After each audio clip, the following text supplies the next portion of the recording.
నాకు ఒక ఆలోచన ఉండేది. ఆయన తెలిసిన తర్వాత ఆర్టీసీ అంటే వేరే నాకున్న అభిప్రాయాలన్నీ మారిపోయి. అంటే మనకి బస్ స్టాండ్ ఏం చేస్తుంది, రోడ్డు మీద వెళ్తుంది వస్తుంది అంతవరకే. దాని వెనకాల ఎంత కష్టం ఉంటుంది, ఒక బస్సు నడవాలంటే ఎంతమంది దానికైనా పని చేయాలి. అసలు స్క్వాడ్ అంటే ఆయన స్క్వాడ్లో వచ్చిన తర్వాత సమస్య అవుతాయి అనుకోండి, ఫోన్లు వస్తాయి, అందరూ ఉంటారు, ఈయన ఫోన్ మాట్లాడుతుంటారు. మాట్లాడుతుంటే ఇప్పుడే వస్తానంటారు, వెళ్తారు. మా బిజినెస్ చెప్పినట్టు ఇంట్లో ఎన్ని ఫంక్షన్స్ ఉన్నా సరే ఆయన మొట్టమొదటి ఫ్యామిలీ అయితే పార్టీసేనండి. ఎందుకంటే ఆయన మొదట సంస్థ తర్వాత కుటుంబం అన్నట్లే ఉన్నారు. ఆయన ఈ రోజుకి నేను చెప్తాను, అందరూ నాకు అడిగారు ఆయన ఎవరానికి కారణం ఏంటి అని.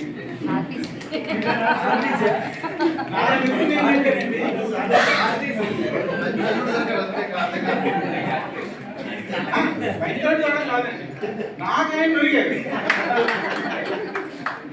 ఇంకోటి ఏంటంటే మనసు డిస్టర్బెన్స్ గా ఉంటే మనం ఏది బుర్ర ఎక్కువ పెట్టుకోవడం లేదు. ఎంత ప్లెయిన్ గా ఉంటామో మనం అంత తేలిగ్గా ఉంటాం.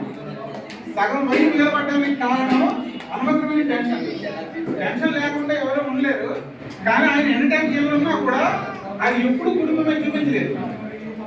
ఎందుకంటే ఉద్యోగం చేసిన ప్రతి వాడికి ఆ స్థానంలో ఉండే టెన్షన్లు ఉంటాయి. టెన్షన్ లేకుండా ఉద్యోగం చేసినట్టు ఆ ఉద్యోగం చేయలేదని అనుకోవాలి. అన్ని టెన్షన్స్ ఉన్నా కూడా ఇంట్లో ఎప్పుడు నవ్వుతూనే ఏనాడు కూడా ఆఫీస్లో ఉన్న టెన్షన్ ఇంటికి తేవడం కానీ దాని ప్రభావం ఎవరి మీద లేదు. మా బాబు ఉంది, నేను ఏదైనా పాల్గొనమంటే వెళ్ళి మా తాత చెప్తానంటుంది. రిటైర్మెంట్ తర్వాత ఆయన కంప్లీట్గా ఇంటికే పరిమితమయ్యి పిల్లలకి హాయిగా ఆడుకుంటూ పక్కన కూడా వస్తారు. దీనికి చెప్పాలంటే 10 విరమణ కాదు, కొత్త పక్కనలోకి వెళ్తామంటే 10 విరమణ అంటారు. కాకపోతే ఈయనకి కొత్త పదవిలోకి వస్తున్నట్టే.